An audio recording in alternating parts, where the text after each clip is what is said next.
السلام علیکم دوستوں، میرا نام ہے مصطفیٰ اور آپ دیکھ رہے ہیں موسن ٹی وی۔ دوستوں، آج ہم بات کریں گے صوبہ سندھ اور سندھی لوگوں کی۔ سندھ دھرتی ہے حضرت شہباز قلندر کی، سچل سرمست کی، شاہ عبداللطیف بھٹائی کی، صدر الدین کی اور بودلہ بہار کی۔ یہ دھرتی ہے مہمان نواز لوگوں کی، یہ دھرتی ہے خوبصورت ثقافت کی، یہ دھرتی ہے خوبصورت لوگوں کی۔ مجھے اس دھرتی سے پیار ہے۔ صوبہ سندھ پاکستان کے 4 صوبوں میں سے ایک صوبہ ہے جو برصغیر کے قدیم ترین تہذیبی ورثے اور جدید ترین معاشی اور صنعتی سرگرمیوں کا مرکز ہے۔ سندھ پاکستان کا جنوب مشرقی حصہ ہے۔ سندھ کی صوبائی زبان سندھی اور صوبائی دارالحکومت کراچی ہے۔ لفظ سندھ دراصل دریائے سندھ ہی سے مستعار ہے، جو سنسکرت لفظ سندھو کی موجودہ شکل ہے۔ ذیلی منطقہ حارہ میں واقع ہونے کی وجہ سے سندھ کی عمومی آب و ہوا گرم اور خشک ہے، جبکہ ساحلی علاقوں کا موسم قدرے مرطوب ہے۔ تاہم گرمیوں بالخصوص مئی جون میں موسم سخت گرم اور سردیوں بالخصوص دسمبر اور جنوری میں موسم انتہائی سرد رہتا ہے۔ سندھ کا علاقہ جیکب آباد اپنے ریکارڈ درجہ حرارت کی وجہ سے مشہور ہے۔ جولائی اور اگست کے ماہ میں مونسون کے موسم ہیں۔ سندھ میں اوسطاً 7 انچ بارش ہوتی ہے۔ یہ بات بہت ہی کم افراد جانتے ہیں کہ سندھ کے شمال میں کوہ کیرتھر کے بعض علاقے سطح سمندر سے 6000 فٹ بلند ہیں اور موسم سرما میں اکثر یہاں برف باری ہوتی ہے۔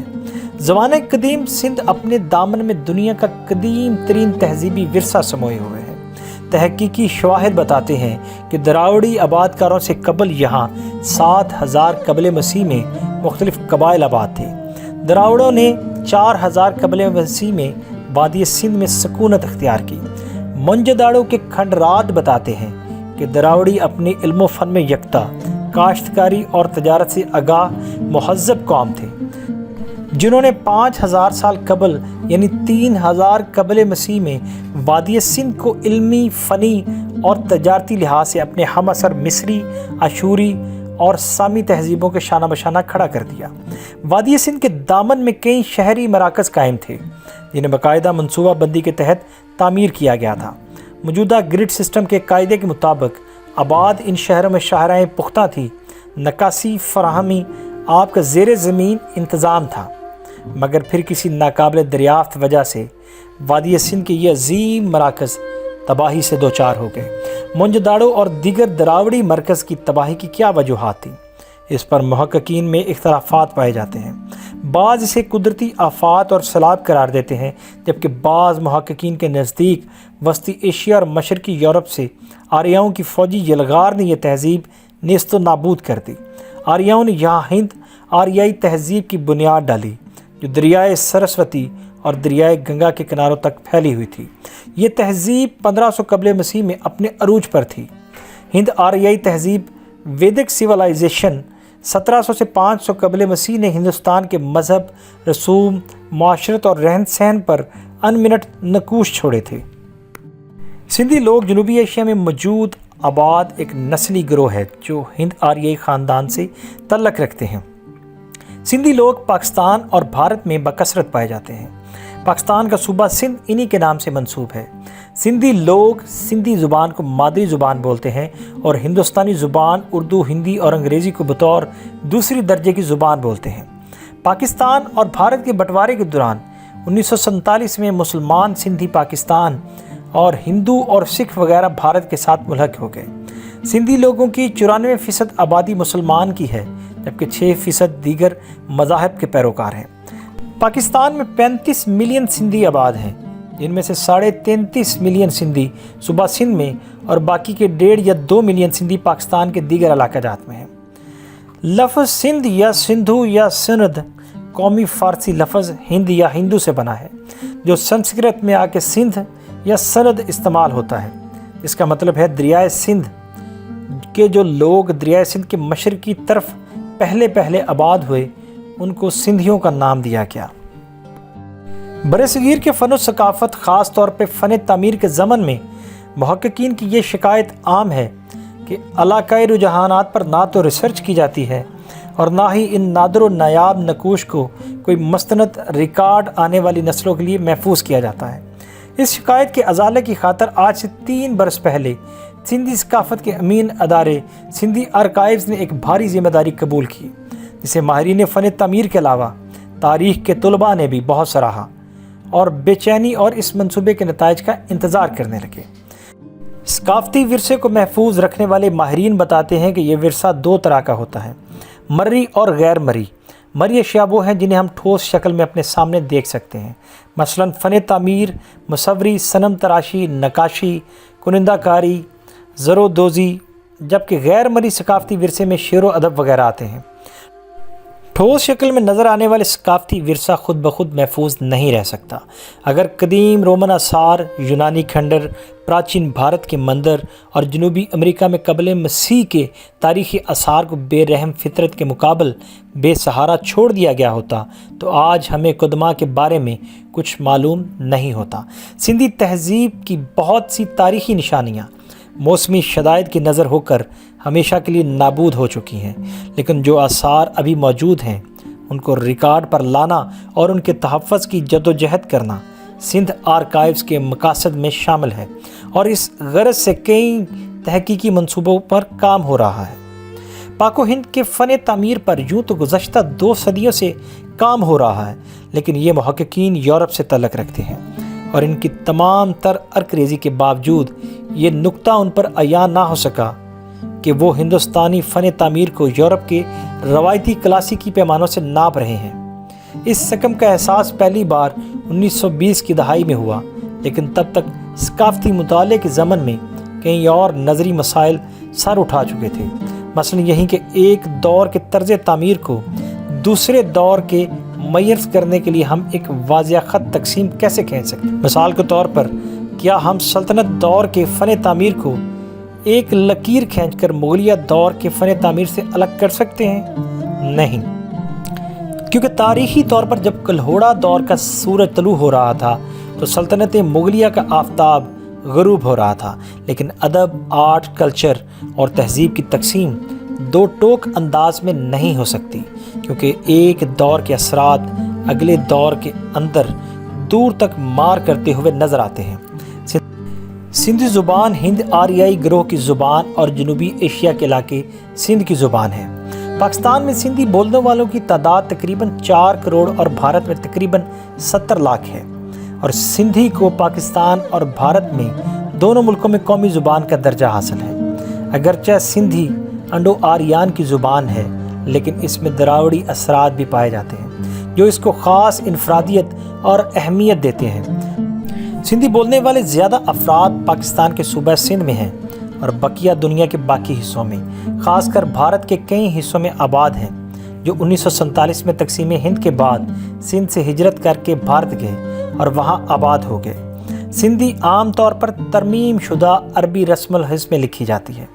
حکومت بھارت نے 1948 میں عربی رسم الخط کی جگہ دیوناگری رسم الخط کو اردو، سندھی جیسی زبانوں کے لیے بھارت میں رائج کیا۔ سندھی جنوب مشرقی پاکستان کے اسکولوں میں پہلی زبان کے طور پر پڑھائی جاتی ہے۔ سندھی وسیع ذخیرہ الفاظ کی وجہ سے محررین اور مصنفین کو راغب کرتی ہے، جس کی وجہ سے ادب اور شاعری کا ایک وسیع ذخیرہ رکھتی ہے۔ سندھی کے کئی لہجے پاکستان کے باقی صوبوں پنجاب، بلوچستان اور سرحد کے کئی علاقوں اور بھارت کی ریاست گجرات اور راجستھان میں بولے جاتے ہیں۔ لاسی لہجہ، یہ لہجہ لسبیلا اور بلوچستان میں بولا جاتا ہے۔ پاکستان بننے کے بعد بھی سندھی سبی تک اور مکران و گوادر تک دوسری بڑی زبان ہے۔ لاڑی لہجہ، یہ لہجہ لاڑ میں حیدرآباد اور نیچے ٹھٹا، بدین اور ملیر کراچی تک بولا جاتا ہے۔ یہ سندھی کا مستند لہجہ ہے جس میں آج کل کتابیں لکھی جاتی ہیں، اور سندھی میڈیا بھی اسی لہجے کو اپناتا ہے۔ کچھی لہجہ، یہ لہجہ کیچ گجرات میں بولا جاتا ہے اور کیچیوں کی بڑی تعداد کراچی میں صدیوں سے آباد ہے۔ میمنی یا کاٹھیا واڑ لہجہ، یہ لہجہ کاٹھیا واڑ گجرات میں بولا جاتا ہے۔ میمنی یا کاٹھیا واڑی سننے کے بعد آپ کو لگے گا کہ وہ ٹوٹی پھوٹی سندھی میں بات کر رہے ہیں۔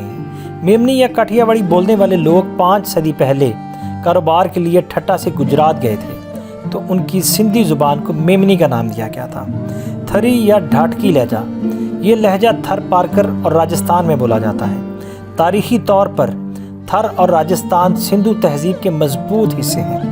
مچولی یا اترادی لہجہ، یہ لہجہ اتر یا اپر سندھ میں نوشہر و فروز، لاڑکانہ، سکھر اور کافی علاقوں میں بولا جاتا ہے۔ سرو یا سرائکی لہجہ، یہ لہجہ سندھ اور پنجاب میں ملتان سے لے کر بہاولپور تک بولا جاتا ہے۔ تاریخی طور پہ ملتان خود سندھ کا حصہ تھا۔ خوجگی لہجہ، یہ لہجہ بھی قدیم لہجہ ہے جس کو اسماعیلی دائیوں نے ملتان، منصورہ اور گجرات میں بنا کے مذہبی گیت گنان لکھے جو آج کل پوری دنیا کے اسماعیلی پڑھتے ہیں۔ جدگالی لہجہ، یہ لہجہ ایران اور بلوچستان میں بولا جاتا ہے۔ یہ لہجہ سننے کے بعد آپ کو لگے گا کہ سندھی زبان کا ایک لہجہ ہے۔ سندھی 14ویں صدی عیسوی سے 18ویں صدی عیسوی تک تعلیم و تدریس کی مشہور زبان رہی ہے۔ یہ وہ وقت تھا جب شاہ عبداللطیف بھٹائی اور کئی دوسرے شعراء نے سندھی زبان میں اپنا صوفیانہ کلام لکھا اور انسان اور خدا کے درمیان رشتے کی وضاحت کی۔ قرآن کا پہلا ترجمہ سندھی میں کیا گیا جو 12ویں صدی عیسوی یا اس سے پہلے قرآن کا پہلا ترجمہ ہے۔ پاکستان کے صوبہ سندھ میں بولی جانے والی اکثریتی زبان سندھی ہے۔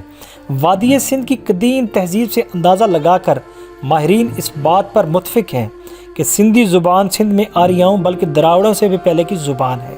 یہی وجہ ہے کہ ماہرین نے سندھی زبان کو اس خطے کی اصلی زبان بتایا ہے۔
ڈاکٹر غلام حیدر سندھی نے لکھا کہ میں نے سندھی زبان کے نقوش معلوم کرنے کے لیے جب سوات اور شمالی علاقہ جات کا دورہ کیا تو پتہ چلا کہ سوات کلام میں بولی جانے والی زبان گاؤری اور دیگر زبانوں کا سندھی کے ساتھ گہرا تعلق ہے۔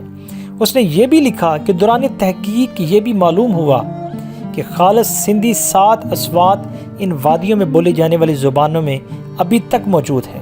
یہ بات بھی تحقیق میں سامنے آئی کہ کلامی یا گاؤری زبان اور سندھی میں تذکیرہ و ثانیت، جمع واحد، حروف جار اور اس میں صفت کی ترتیب و تراکیب وغیرہ میں کافی مشابہت نظر آتی ہے۔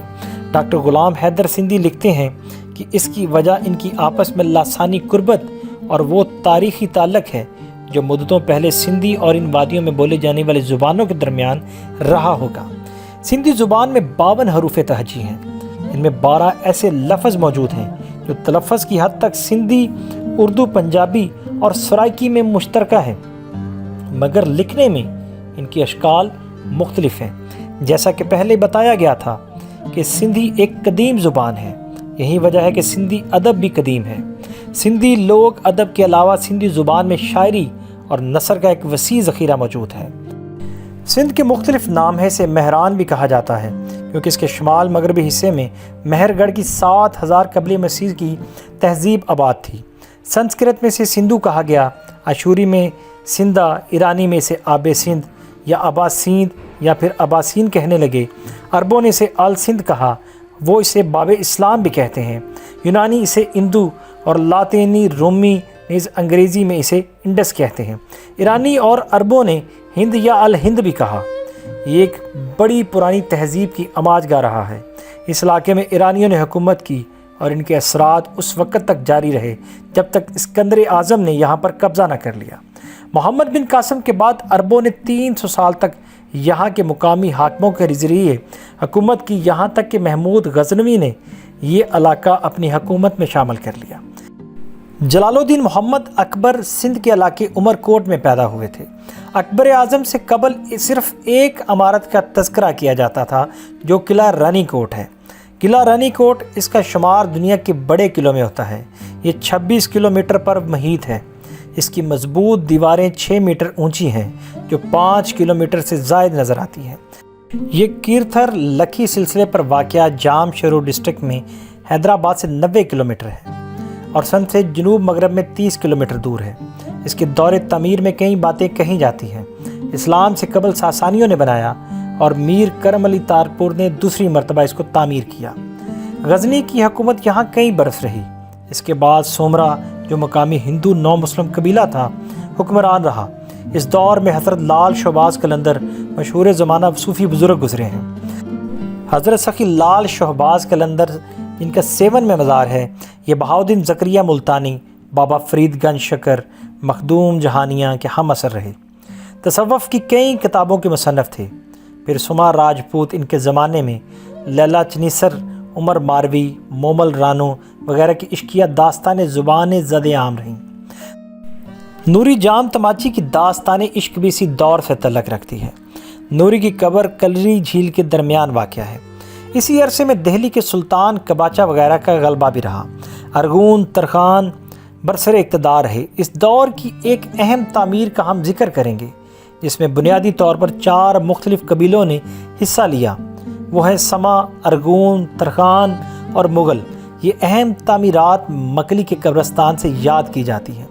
مکلی کا قبرستان ٹھٹا کے قریب کراچی سے 98 کلومیٹر دور ایک پہاڑی پر واقع ہے جو 8 کلومیٹر کے دائرے میں ہے۔ اس کی ابتدا سما قبیلے کے دور میں ہوگی۔ اس میں تقریباً 1.25 لاکھ قبور ہیں اور اس پہ تفصیلی ویڈیو آپ کو میری پلے لسٹ میں مل جائے گی۔ مسجد خدا آباد، یہ مسجد 7 سے لاڑکانہ جاتے ہوئے راستے میں پڑتی ہے۔ مسجد کی تعمیر حالہ ٹائلز کی کاشی کاری کی وجہ سے بہت مشہور ہے۔ یہ مسجد میاں یار محمد کلہوڑوں نے تعمیر کی۔ 8 سال کے لیے احمد شاہ درانی اس علاقے میں رہا، مگر کلہوڑوں نے اس سے حکومت حاصل کر لی اور وہ برسر اقتدار آ گئے۔ انہوں نے اپنے قبیلے کو حکمران رکھا۔ حیدرآباد شہر کی انہی کلہوڑوں کے غلام شاہ کلہوڑا کے ہاتھوں بنیاد رکھی گئی۔ سندھ میں کلہوڑوں کے بعد تالپور قبیلے کی حکمرانی حکومت برطانیہ کی آمد تک رہی۔ چارلس نیپر نے تالپوروں کے ساتھ جو معاہدہ کرنا چاہا وہ خیرپور اور حیدرآباد کے کلہوڑوں کے لیے قابل قبول نہ تھا۔ انگریزوں نے ان کی مراد میں ویسے ہی کمی کر دی تھی۔ اب تعلقات بالکل ہی کشیدہ ہو گئے اور اس طرح یہ قبیلہ حکومت سے مرحوم کر دیا گیا۔ تالپوروں نے حیدرآباد کو اپنی حکومت کا مرکز بنا لیا۔ کچا قلعہ اور پکا قلعہ حیدرآباد۔ جب میاں غلام شاہ کلہوڑا نے حیدرآباد کا شہر بسایا تو یہ قلعے بھی تعمیر کیے۔ پہلے کچا قلعہ بنایا گیا جو کچی اینٹوں سے بنا۔ اس کے بعد گنجی پہاڑی پر دوسرا پکا قلعہ تعمیر کیا گیا جو لمبوتری شکل میں 30 کلومیٹر رقبے پر پھیلا ہوا ہے۔ اس کی فصیل پہاڑی کے ساتھ ساتھ اونچی نیچی سطح پر ہی بنا دی گئی اور یہ بھٹے میں پکی ہوئی اینٹوں سے بنایا گیا۔ اس قلعے کو حکمران طبقہ اپنے خاندان کے لوگوں کی رہائش کے لیے استعمال کرتا تھا۔ اس میں نہ صرف ایک دروازہ تھا جو شاہی بازار کی طرف کھلتا تھا، اب اس کے اندر کی تمام زمین کچی پکی رہائشی عمارات نے گھیر لی اور ناگفتہ بہ حالت میں یہی حالت کچے قلعے کی بھی ہے۔ صوبہ سندھ کو 21 اضلاع میں تقسیم کیا گیا جس میں بدین، ٹھٹا، حیدرآباد، جیکب آباد، خیرپور، دادو، ٹنڈوالا یار، ٹنڈو محمد خان، سانگڑ، شکارپور، سکھر، عمرکوٹ، کمبر علی خان، کراچی، کشمور، گھوٹکی، لاڑکانہ، مٹیاری، میرپور خاص، نشیر و فروز اور نواب شاہ شامل ہیں۔ صوبہ سندھ میں مسلمان 91.31%، ہندو 8.51% اور دیگر مذاہب 0.18% ہیں۔